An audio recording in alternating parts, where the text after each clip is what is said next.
Welcome in, everyone. RFK Refugees podcast. Ted here, John here. We are back Wednesday post-game show after our holiday hiatus. Although maybe it chose a poor day.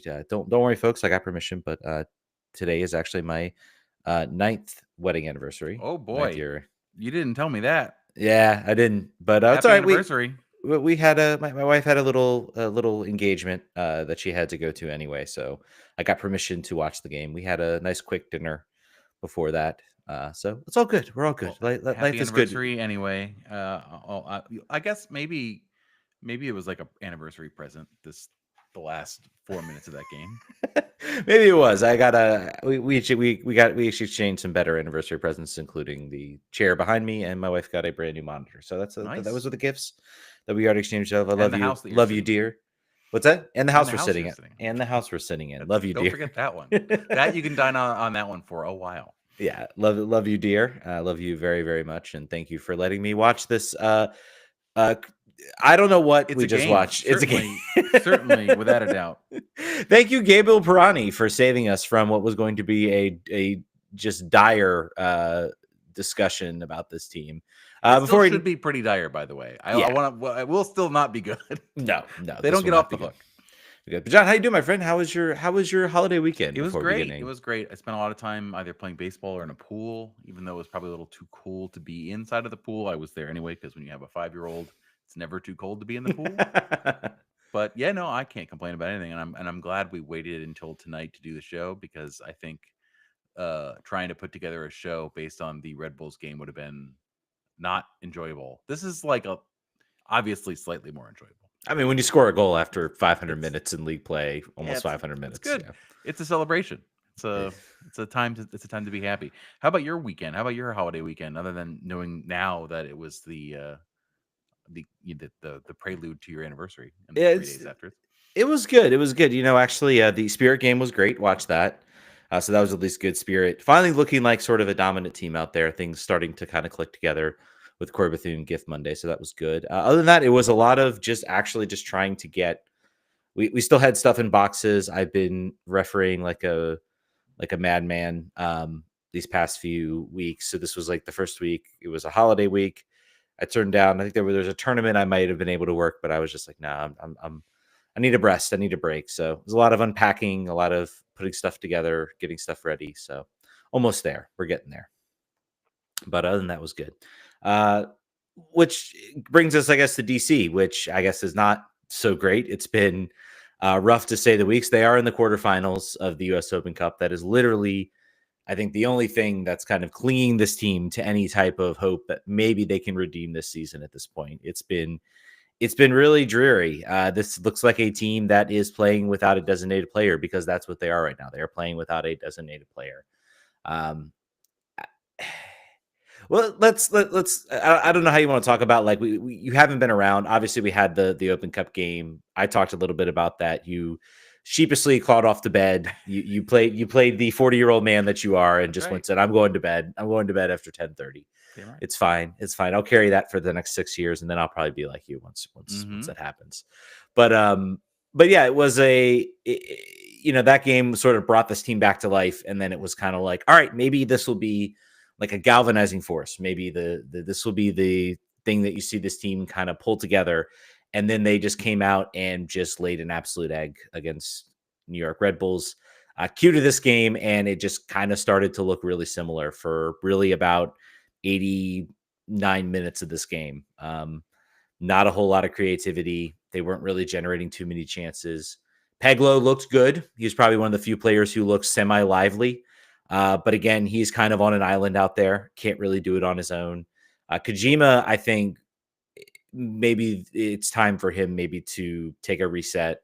I think we're seeing the limitations of him out on the right. I would like to see I don't know if a Jared Stroud, but a Randall Leal, a Christian Fletcher tried out in that role at this point.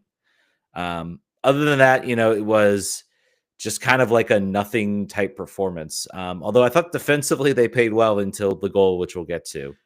Yeah, I think part of that was the case, and New England also not impressive. Another team similarly sort of dull from an attacking perspective, which does not make sense based on the weapons that they have.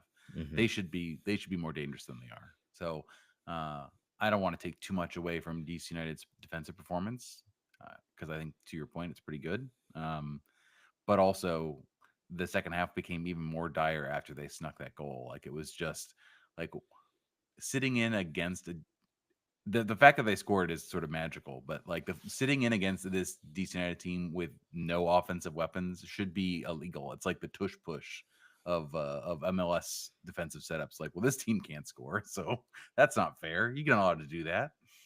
Yeah, I mean, it really is. It is a case of there's no offensive weapons. Benteke is not out there.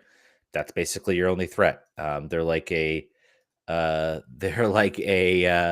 Alexander Ovechkin Capitals when it was like in some of those dreary years where it's like literally if Ovechkin's out there, they had nothing. It's I don't know how else to describe it. I mean, this team is a one trick pony. Yes. Um, Again, I've talked about this a lot. I mean, I think they've got 11 average to okay to potentially pretty good type players out there. That doesn't win you a lot of soccer games in MLS. No. There's a reason why people pay for game breakers and creative players. That is the X factor. That's like otherwise you're rolling sevens out there. You're just like, all right, we're going to be averaging it up, Hmm. and sometimes will be high and sometimes will be low. But if you just look at the lineup, if you just look at this lineup, like, all right, Herrera, like if you look at Barraza, Herrera, Bartlett, Rouse, Dodson, Cervania, Enow, Antley, Kojima, Merle, and Peglo. Maybe you take Peglo and Herrera on other teams. But other than that, you're just like, bro, I don't like this is it's like what if we built the entire plane out of depth? What if that's what we decided to do? And that's kind of what the situation looks like. We are missing some players. Benteke, the obvious one. Hmm. But other than that, I mean, like Downey Baji, it is just a cruel twist of fate that the one time you need him, when Benteke is out, he's also out. Like it just Yeah. that has happened before where we got some depth and the depth gets hurt when it's needed. This just seems like the cursed situation that DC United finds itself in. But it's not. I think when we were watching this game and they had like 0.3 xg through 70 minutes, and I think we're talking on the Discord, it's just like, you know, you can't blame Troy for this roster. No, you Like really can't. you really can't. And I sort of, I look back to the season when I was talking about like, you got maybe you cut rid of him, whatever. It is such a doesn't matter move. It is like the least important thing you can do when you look at this team, and you look at sort of where they find themselves in the table and where they find themselves in terms of interest and like the narratives that are being written about them, if anyone was actually writing about them, which they're not. Uh you would say like, oh, okay, well, clearly it's not Troy. It's not. There's the Fergie, the ghost of Fergie, good Fergie coming going back and doing it, also not going to make a difference. So I guess there's that. I say all those things like the result wasn't the result. Like I want to make sure that I don't feel too high about a 90 plus minute. Hmm. I mean, good goal. Like he like that Pirani, we have said this from literally like his second week here with the club. The thing that he has proven, well, maybe not the second week because he had to do it for a while. The thing that he has proven that he can do is be a short, and it hasn't always been the case, but the only thing he's proved that he can do is be like a 15-minute impact player. Like he's got the leg. Him having legs against tired defenders is like what gives him the little bit of separation he needs to make a difference. If you start him at the beginning of the game, he is not he is inert. He is not making a difference. That's been borne out. And as much as he wants to celebrate in front of Troy Lesane about make sure, like, start me. No, we're not. No, don't start him. You want to start him. Go ahead. I mean, at this point, man, I mean, you really would just want to keep rolling Peglo, Kojima, Mural out there as your front three. I mean, No, but Peglo, we know no, what he can. Peglo should still be out there. I thought Yes. he was shows his quality. Yep. So definitely he's the one player I'm like, yes, keep him. But I mean, you really want to just keep rolling the same lineup out here. I mean, you do have Fletcher, you do have Liao. I thought Fletcher Both of showed them. some spark. I would love to see Fletcher get a start, get an opportunity, Yeah. to maybe make an impact in a natural position. I think he was kind of maligned in the Red Bulls game, and my response was, well, he went in for Merle and was basically asked to play a striker, and he's a winger. Not his gig. He's a winger, not a striker. He does not have the size to play that kind of, and really, not that he couldn't play a striker, but he's certainly not a player that can play a single man striker type situation. So I don't know, man. I mean, at this point, I'm like, you know what?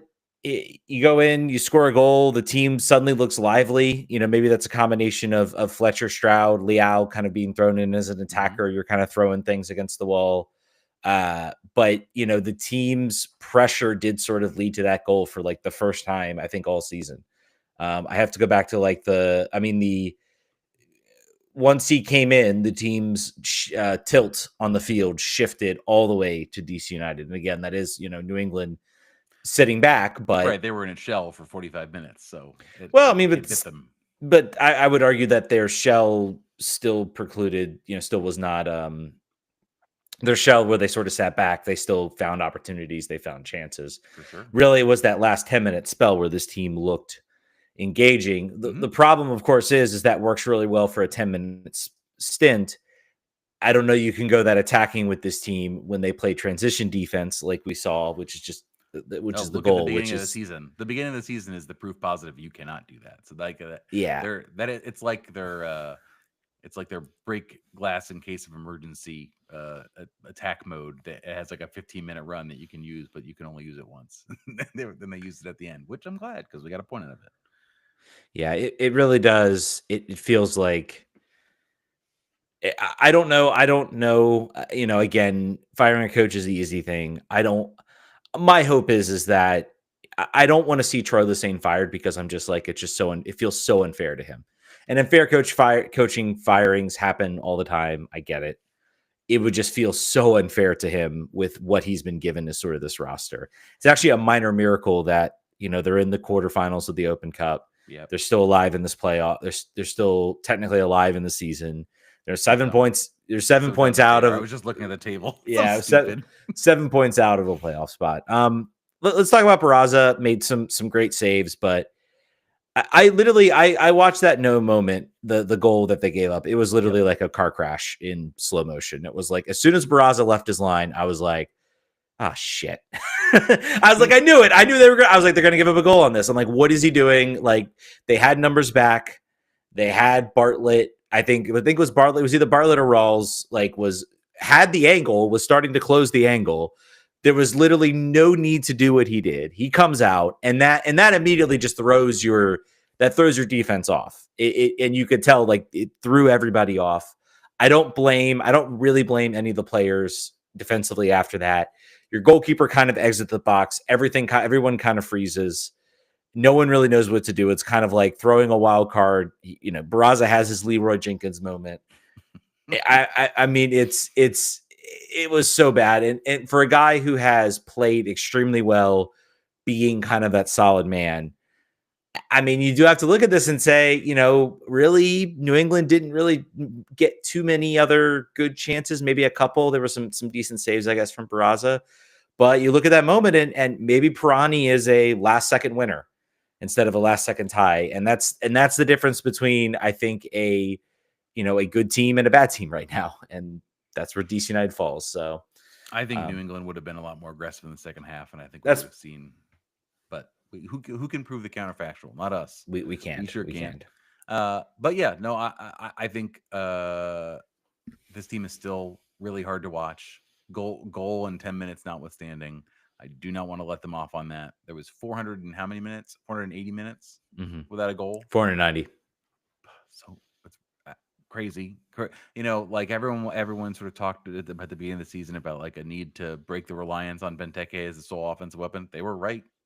Not because Benteke makes the team worse. It's because things happen in life where you need a plan B and a plan C. And this team was like, no, we can't afford plan Bs and Cs. We got plan A, and then we have nothing. We've got Pirani in the 93rd minute. That's our plan B, and it's just it's not acceptable. And I don't really care necessarily about the fact that part of that is about paying down the failures of the past to be able to ensure a future. Like, you still got to put together a team that has multiple scoring options, no matter who you are. Every other team does. I don't know about Montreal, but Yeah. even Toronto has multiple goal scoring options, and they're also dog s. So that's just what it is. And I don't think Peglow's that. He is a really, really good piece. I'm glad that we have Yeah. him. He is much better than Martin Rodriguez, which was sort of like the concept of like similar league profile, similar cost transfer, a little bit younger than Martin was when he came over here, but still like good signing. I like it so far. Good. But he's not in a Paris the name, the taxi replacement, the 9-goal, 11-goal scorer, 10 assist kind of guy. Like I don't think that's his role here. He's a player that I think could be effective if you had more weapons out there. I think if Benteke is out there, he knows he can serve a ball right to Benteke. I think we saw that. That's probably why he was brought in. He can beat on the dribble. If you pair Benteke and then you pair another elite type signing, which presumably is coming this summer, whether it is Pogba, which I hope it isn't, whether it's Kevin De Bruyne, whether it's Luka Modric, whether it's somebody, there's presumably another signing. I'm hoping for a Peglo age type player, maybe a little older. I'm hopeful for a elite not a type. Luka Modric who's almost my age. Like that. Let's not do that. An elite type chance creator, because that's what this team needs, man. This team needs somebody to be out there to be a chance creator, to beat players on the dribble. That is what this team is so desperately in need of. It's what they gave away when they traded Matthias Klick, and Matthias Klick has not had the greatest year in Atlanta. Then again, nobody in Atlanta has had a good year this season. Nobody on that roster has had a good year. So would I think Matthias Klick could make a difference this year? Yeah, I do think he could. I think he would have 5, 6, 7 assists. I think he would be able to provide that sort of elite level chance creation that, I would say elite level, pretty good chance creation level that we don't have right now. We had a little bit of that in Kojima. It's not consistent enough. Peglo still need a little more time, I think, to adjust. But, again, signs are good. You're certainly not getting that out of Cervania or Enal. Yeah. So that there needs to be that elite level chance. What do we think of Boris now in this game? I mean, Mr. Yellow Card. I think he's now averaging a yellow card by every 90 minutes, 95 minutes played, I think, so far.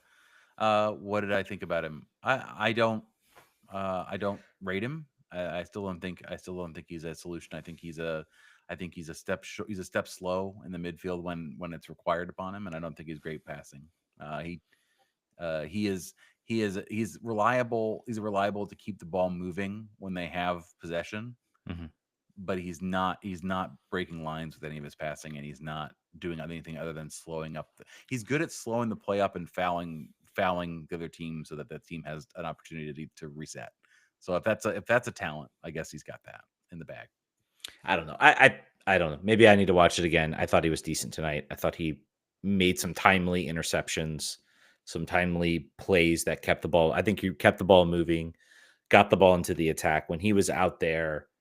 His yellow card that he picked up was a very worthwhile yellow card to pick up in that situation. The best one he's ever gotten, probably the most. Fair but he has gotten quite a few. He lost 8, the most duels in the game of 8, but he also completed 55 passes, which is most in the game. So the ups and downs of Borsino, he was doing a little bit of everything.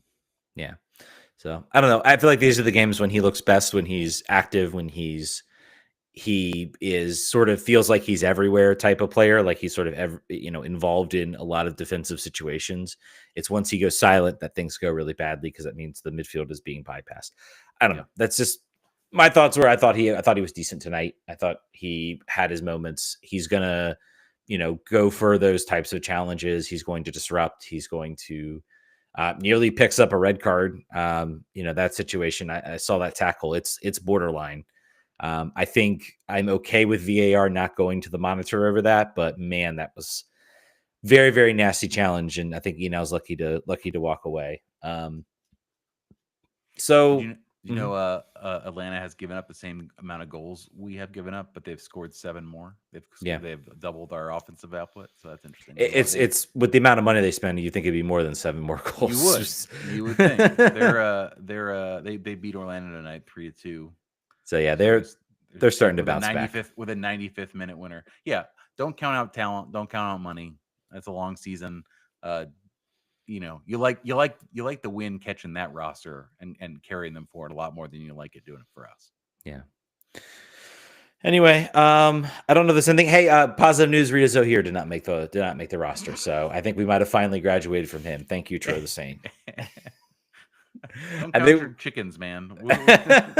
I mean, honestly, I mean, you look at who came out. Jared Stroud again. That dude is just the like. He also subbed into this game.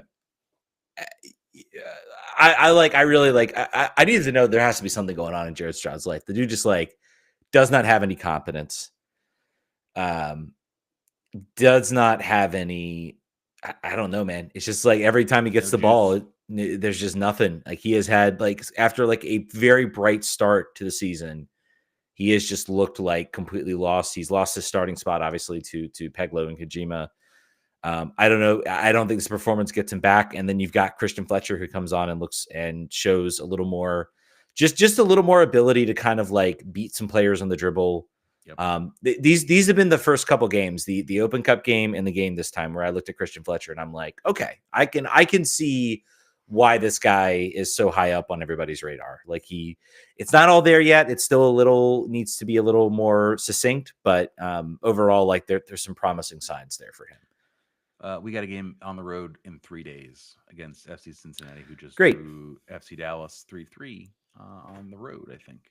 Yep. So No, that that will game was at be home. That game was at home. It was at TQL Stadium. okay. So Well, they get back to back weekends then. I don't like our chances there, but nope. we'll enjoy that. That was the rotation. That's why I get maybe David Schnegg came in the second half, didn't start. It wasn't an injury report. They keep trying to like with him and Herrera, they know the miles that are on those legs, and they know that if one of those goes down with a moderate injury, like it's about to get a lot more ugly. So I think they only play together for like 25 minutes in a game. They're like ships passing in the night over and over again. Yeah, I mean to sort of talk about, they went 120 minutes, both of them against Charlotte. They then went, I think most if not like the first half. So I think the team is trying to watch mileage on the legs. I don't think Dotson and Antley were either poor today. They just weren't. You could just tell when Schnegg came on that field, there was a difference. And that's Right. another player. I mean, you look at this team starting lineup, the starting defenders, Bartlett, Rouse, Tubbs. Yeah, no one I think no one's going to be chomping at the bit. Schnegg and Herrera, I think you at least have two elite level Yep. wingbacks that any team could want. You've got Peglo. You put Benteke out there, you get another DP. Maybe you've got something that can at least a semblance of a sort of competitive roster. Agree. It's really going to be for this team. I think it's going to be how far can you get into the Open Cup? You're going. I think honestly, I think you do not rush back Benteke. The target date is he needs to be healthy Right. for July 7th. By the way, July 9th. July 9th. By the way, yeah. I bought my ticket. I will Yeah, be man. in Nashville. I will be among at least 3 people that I have known have already purchased tickets. So that's it. That's the season, man. Yeah. It's I 2013, baby. We're back to 2013. We are. And I regret not going to Utah for that game. I remember that would have been an opportunity. Like, you never know how rare the opportunities are to see a trophy. Where the two teams that are in it out west, remind me, who's still in it out there? Because they have the priority for the hosting the final. So I'm very curious what cities are in play. I would do it. I'm looking up while we're here. This is great television. Hey, it's all right. Well, the good thing is I want to see if we can. We're gonna end under 30 minutes. I think that's the perfect length of this show. I think with this team and this point, I think 30 minutes is maybe ideal. It's not. Go ahead. What do you got? Minnesota, Chicago, San Jose, and Austin, I think, are the two teams out west. Okay. Not Minnesota, please. San Jose would be great. Austin would be all right. Who's playing Minnesota? Chicago. That's fine too. Yeah, I could do one of Chicago would those. be fun. Chicago would be fun. When's the time slot for the final? Is it September? October 1st is what they have here. Okay, so maybe not Chicago. Maybe don't want to do either Minneapolis or Austin would be fun. Chicago. Austin would be pretty good. San Jose is good from a weather perspective and easy to get out. The airport is right there. Yeah. All right. Well, all you got to do is win 2 more games, right? And then it gets you there. Yeah, and so DC obviously playing the road to Nashville. They will, I think, they host Philly and then go on the road to Red Bulls. So I don't know.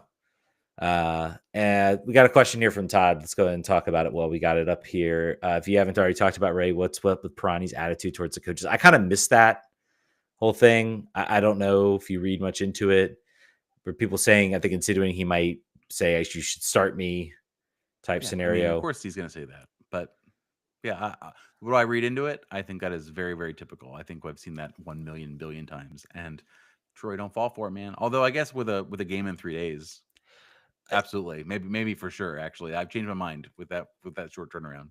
I mean, at this point, I just say with Pirani, I'm just like, honestly, with how bad it's been offensively, maybe it's time to start to reshuffle some things. Maybe it's time to. That's an even bigger indictment on the Fidel Barajas. Oh, it is Turner thing. it is. Fidel Barajas is gone. I think he's back to Chivas. I think he is. I think he is back to Chivas. Chivas are working on another loan for him.